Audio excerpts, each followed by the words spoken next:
आज आपण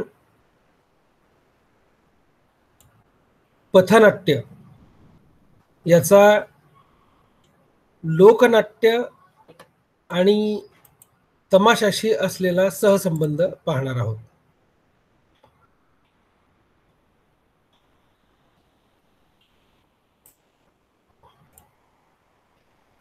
पथनाट्य याचं स्वरूप आपण पाहिलं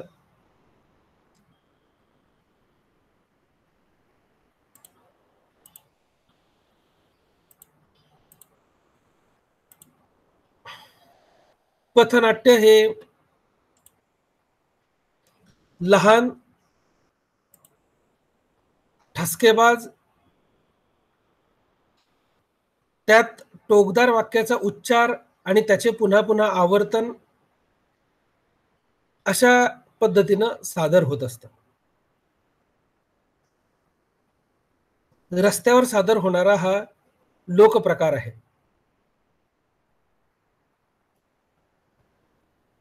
पथनाट्य हा रस्त्यावर सादर होणारा कलाप्रकार असल्याने जमलेल्या गर्दीत आणि रंगकर्मींमध्ये वेगळेपण नसते. ते दोन्हीही एकाच पद्धतीने त्या कलाप्रकारामध्ये गुंतलेले असतात. सहज गर्दीतून काही माणसे बाजूला येतात आणि सर्वांच्याच जिव्हाळ्याच्या प्रश्नांसंबंधी आपसात सहजच स्वाभाविकपणे बोलू लागतात. यातून मांडला जाणारा विषय साध्या सोप्या शब्दात आकर्षक पद्धतीने मांडला जातो. पथनाट्याचे रंगकर्मी आपल्या मनातला नेमका विचार किंवा सामाजिक प्रश्नावरील भाष्य थोडक्या शब्दात व्यक्त करतात. यातली भाषा अलंकारिक, बोजड, पाल्हळी नसते. पथनाट्यातील विषयांची मांडणी ही जमलेल्या प्रेक्षकांशी साधा सरळ संवाद असतो. या पद्धतीनं पथनाट्याचं एकूण सादरीकरण असतं.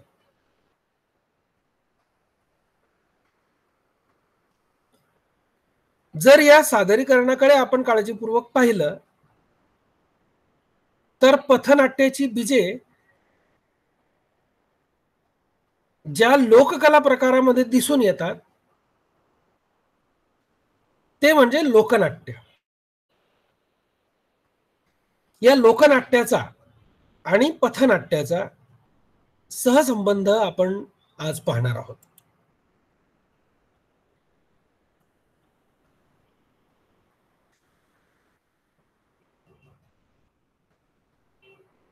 लोकनाट्ये ही लोकजीवनाशी संबंधित असतात.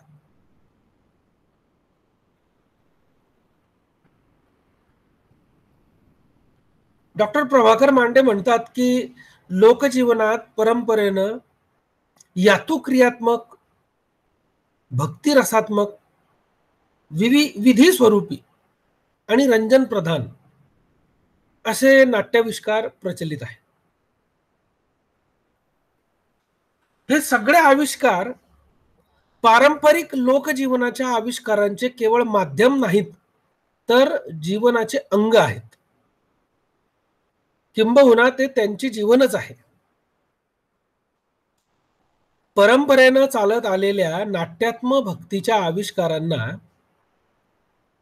विकसित करून त्यांना संख्यात्मक रूप देऊन त्यातून लोकरंगभूमीच्या काही दिशा लोककलावंतांनी निश्चित केल्या आहेत. रंजन प्रधान रंगभूमीचे स्वरूप निश्चित करताना लोककलावंतांनी धर्मजीवनाशी संबद्ध लोकरंगभूमीच्या काही प्रकारातून लक्षणे घेऊन त्यातून तमाशासारखी रंगभूमी सिद्ध केली आहे. पथनाट्य हा कला प्रकार तमाशाचा आकृतिबंध घेऊन विकसित झाला असल्याचे दिसून येते. पथनाट्यातून सादर होणारे नाट्य हे तेथील लोकजीवनाशी संबंधित असते. त्यातून मांडलेला विषय, त्याची संहिता ही लोकजीवनाशी निगडीत असते. तसेच पथनाट्यातून मांडलेले लोकांचे प्रश्न हे त्या लोकांचे, त्यांच्या समूहाचे असतात. जनमानसावर होणारे अन्याय, अत्याचार यांना पथनाट्याच्या माध्यमातून वाचा फोडलेली असते. राज्यकर्ते, शासकीय यंत्रणा यांची कान उघडणी करण्यासाठी या माध्यमाचा मोठ्या प्रमाणावर उपयोग होत असल्याचं दिसून येतं.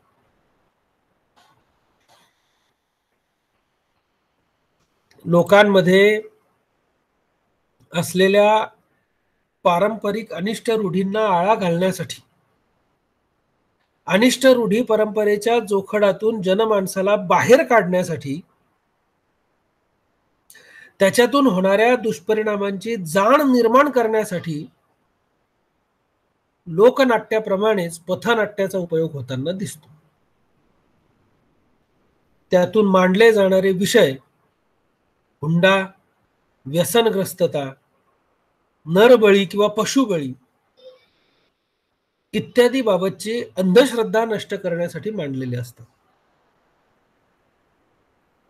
समाज जीवनाशी निगडीत असणारे असे प्रश्न मांडण्यासाठी पारंपरिक लोककलांचा उपयोग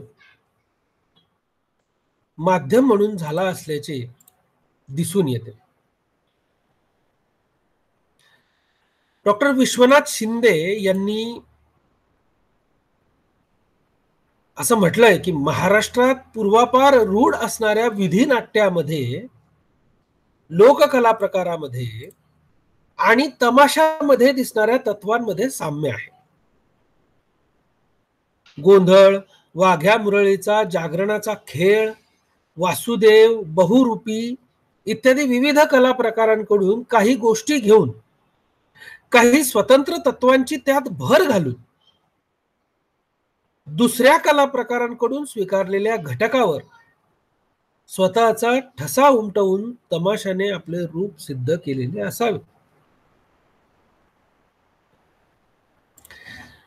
ज्याप्रमाणे तमाशाने विविध कला प्रकारातून काही घटक निवडून त्यांचा उपयोग आपल्या बांधणीत केला व आपले स्वतंत्र रूप तयार केले, तद्वतच पथनाट्याचे देखील विविध लोककला प्रकारांमधील काही घटक निवडून रंगकर्मींनी पथनाट्याचा स्वतंत्र घाट निर्माण केला.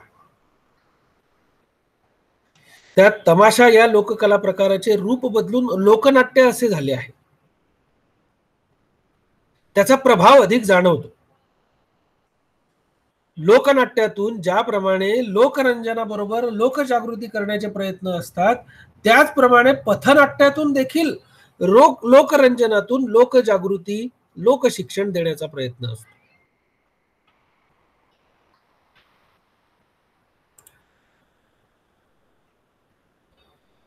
डॉक्टर प्रभाकर मांडे यांनी लोकशिक्षणाबाबत म्हटलं आहे की पारंपरिक लोकाविष्कार अनौपचारिक शिक्षणाचे एक महत्वपूर्ण माध्यम असते. या माध्यमातून लोकशिक्षण घडत असते. पथनाट्यकारांनी पारंपरिक लोकाविष्काराचा आकृतीबंध कायम ठेवून एक सरळ, साधे, कुठल्याही विधीमध्ये न अडकू देता कुठेही सहज सादर करता येईल असं जनसंवाद माध्यम म्हणून पथनाट्य विकसित करण्याचं कार्य सामाजिक चळवळीतील काही कार्यकर्त्यांनी केलं. महाराष्ट्रात लोकरंजनासाठी प्रचलित असलेला तमाशा इतर प्रांतात वेगवेगळ्या नावाने सादर केला जातो. मात्र त्याचे स्वरूप थोड्याफार फरकानं एकसारखंच आहे. मनोरंजनासाठी म्हणून वापरला जाणारा तमाशा हा कला प्रकार एक अत्यंत प्रभावी संवाद माध्यम म्हणून वापरला जातो. उत्तर प्रदेशामध्ये त्याला नौटंकी म्हणतात, तर पश्चिम बंगालमध्ये जात्रा या नावानं तो प्रचलित. महाराष्ट्रात तमाशाद्वारे समाजाला व्यवहार ज्ञान शिकवण्याचा प्रयत्न शाहिरांनी केलेला आढळतो. समाजात परंपरेनं चालत आलेल्या दुष्ट रूढी, लोकभ्रमासंबंधी नवीन जाणीवा निर्माण करण्याचे, स्वातंत्र्याच्या प्राप्तीसाठी ज्वलंत विचारांचा प्रसार करण्याचे, निरक्षरांना लोकशिक्षण देण्याचे कार्य तमाशा या लोकरंजनाच्या माध्यमातून झाले आहे. पॉल हार्टमन यांनी पश्चिम बंगालमध्ये परंपरेनं चालत आलेल्या जात्रा या लोकनाट्य प्रकाराविषयी म्हटलंय, जात्रा, अ folk drama performed in the open, is still prevalent and very popular, attracting a sizable proportion of the population. It runs on non-commercial lines and is open to everyone without any barriers of class, caste, religion, age, or sex. A jatra has all the characteristics of mass medium and serves as a reflector of traditional or existing social norms. म्हणजे उघड्या पटांगणावर सादर केलं जाणारा जात्रा हे पश्चिम बंगालमधील लोकनाट्य होय. हा प्रकार अद्यापही जिवंत असून तेवढाच लोकप्रिय आहे. लोकसंख्येच्या एका प्रभावी घटकाला बांधून ठेवण्याचं काम हे माध्यम करते. हे माध्यम सर्वांसाठी खुले असते, तसेच सर्व वर्ग, जाती, धर्म, वय, लिंग, पंथ याचे त्याला बंधन नसते. जात्रा या माध्यमात जनसंवाद माध्यमाची सर्व वैशिष्ट्ये प्रकर्षाने जाणवतात. यातून पारंपरिक तसेच सद्यस्थितीतील सामाजिक मूल्ये परावर्तित करण्याचे सामर्थ्य असते. आधुनिक पथनाट्य आणि जात्रा या लोककला माध्यमांचा सहसंबंध यातून स्पष्ट होतो.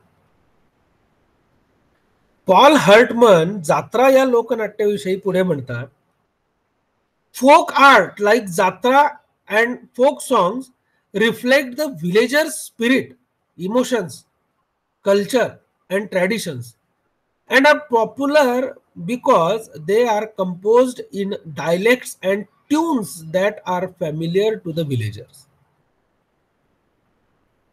जात्रा किंवा लोकगीतासारखी पारंपरिक माध्यमे ग्रामीण जीवनाचे चैतन्य प्रकट करतात.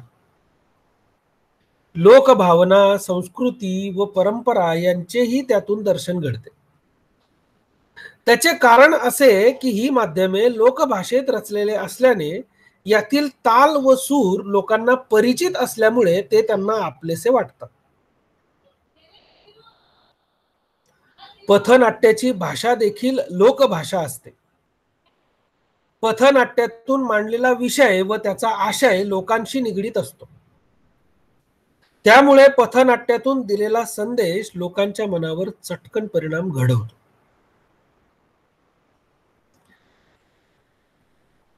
आता पथनाट्य आणि तमाशा याच्यामधल्या सामर्थ्याचा आपण साधर्म्याचा आपण विचार करू.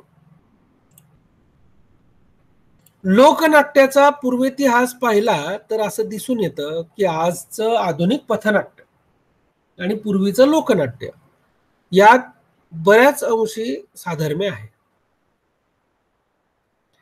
लोकनाट्याच्या पूर्वेतिहासाबद्दल डॉक्टर सुदाम जाधव म्हणतात, खेड्यातील यात्रा, जत्रात आणि होळीसारख्या सण उत्सवात तमाशाच्या कार्यक्रमांना विशेष महत्व असते. तमाशाला रंगमंचाची जरुरी नसते. पारासारख्या उंचवट्याच्या जागी किंवा उघड्या माळरानावर कुठेही तमाशाचा फड उभा राहतो.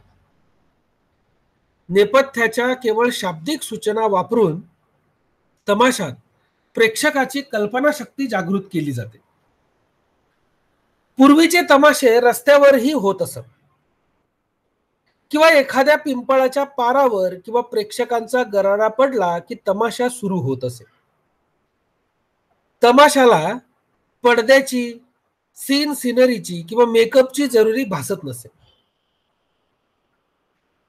केवळ संवादाच्या सहाय्यानं अपेक्षित परिणाम साधला जात असे. रॉकेलचे हिलाल पेटवून त्याच्या प्रकाशात तमाशाचे कार्यक्रम होत असत. प्राधान्य करून करमणूक हे तमाशाचं स्थूल स्वरूप आपल्याला दिसतं. यावरून आधुनिक पथनाट्याचा आकृतिबंध हा तमाशाच्या आकृतिबंधाप्रमाणे आहे. सादरीकरणाचे स्वरूप दोन्हींचे सारखेच आहे, मात्र मूळ फरक हा सादरीकरणामागील उद्देशामध्ये आहे. लोकनाट्य, ज्याला आपण तमाशा असेही म्हणतो, त्याच्या सादरीकरणामागे केवळ मनोरंजन हा उद्देश होता, तर पथनाट्याच्या सादरीकरणामागे मनोरंजनाला दुय्यम स्थान असून समाज प्रबोधन, लोकशिक्षण हे मुख्य हेतू आपल्याला पाहायला मिळतात. तमाशाचा लोकजीवनावरील प्रभाव ध्यानी घेऊन अनेक सामाजिक आणि राजकीय संस्थांनी प्रचारासाठी या संस्थेचा भरपूर उपयोग करून घेतला. सत्यशोधक समाजाचे तमाशे झंझावती प्रचाराच्या दृष्टीने खूप गाजले. आजही राजकीय पक्षाची जी कलापथके आहेत, तीही एक प्रकारचे तमाशेच करतात. वरील विधानावरून हे लक्षात येतं की तमाशा हा जो कला प्रकार आहे, तो प्रचाराचे माध्यम म्हणून वापरले जात असे.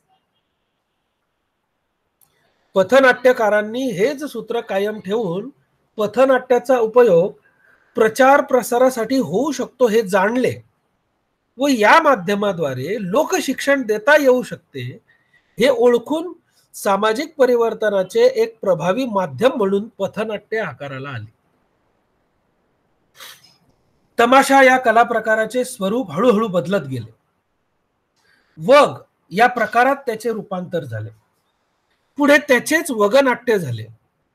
स्वातंत्र्योत्तर काळात वगनाट्याला मुक्त नाट्याचे स्वरूप प्राप्त झाले. लोकनाट्य हे वगाचेच दुसरे नाव होय. लोककलेतील हे नाट्य म्हणून त्याला लोकनाट्य म्हणतात. वगनाट्यामध्ये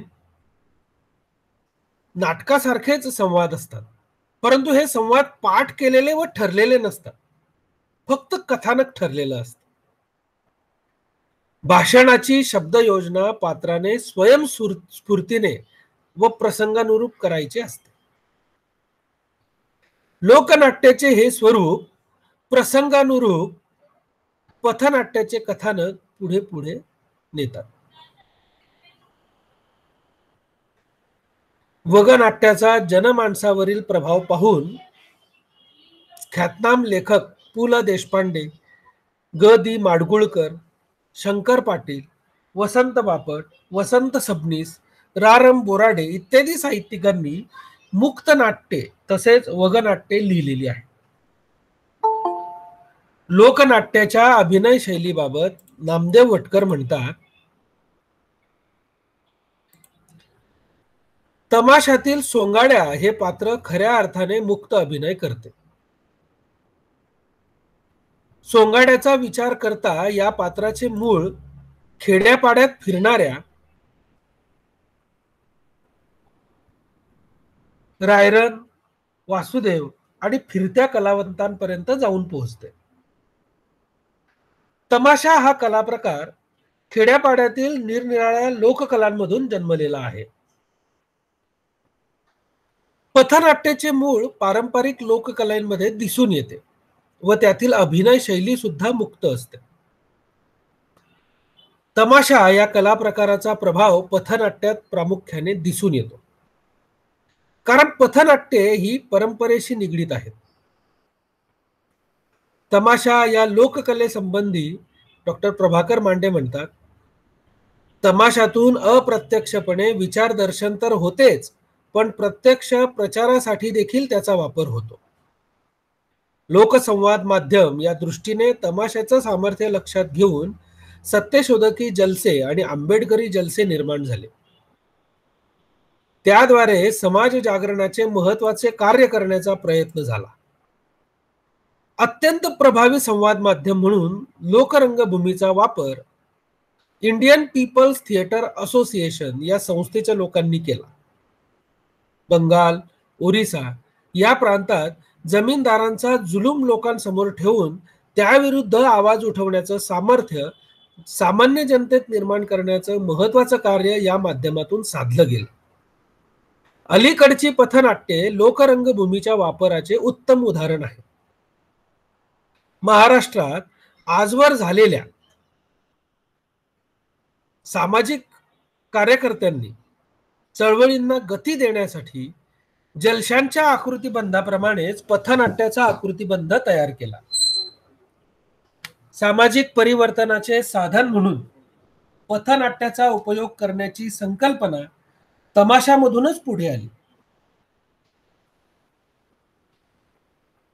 डॉक्टर विश्वनाथ शिंदे हे आपल्या पारंपरिक मराठी तमाशा आणि आधुनिक वगनाट्य या पुस्तकाच्या प्रस्तावनेमध्ये असं म्हणतात की 1942च्या महात्मा गांधी यांच्या चले जाओच्या घोषणेनंतर अनेक प्रकारच्या चळवळी उभ्या राहू लागल्या.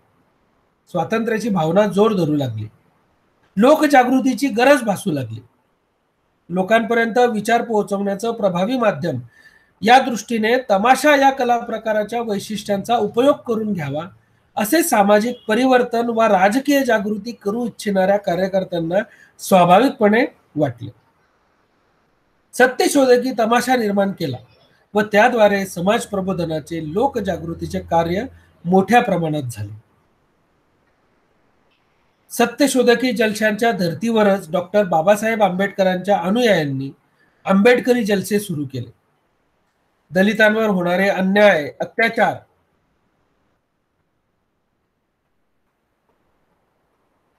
दलितांमध्ये आपल्या हक्काची जाणीव निर्माण करणे, अज्ञान, अंधश्रद्धा, रूढी परंपरा नाकारण्याची शिकवण देणे अशा प्रकारचे कार्य आंबेडकरी जलशाने केले.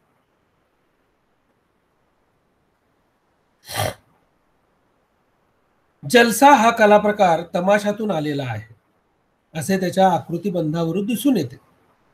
डॉक्टर शिंदे यांच्या मते जलशामध्ये तमाशाचा बाज स्वीकारलेला होता, पण आशय मात्र आमूलाग्र बदललेला दिसतो. डॉक्टर आंबेडकरांचा विचार जलशाद्वारे लोकांपर्यंत नेण्यासाठी महाडचा सत्याग्रह, धर्मांतर प्रकरण, अस्पृश्यता निवारण अशा विषयावर प्रासंगिक रचना करून समाज जागृतीचे महत्वाचे कार्य 1931 सालापासून केलेले दिसते. जलशाप्रमाणेच काही कलापथकांनी व आज पथनाट्यकारांनी तमाशातील लोकप्रबोधनाचे सामर्थ्य लक्षात घेऊन पथनाट्याद्वारे लोकजागृती केलेली दिसून येते.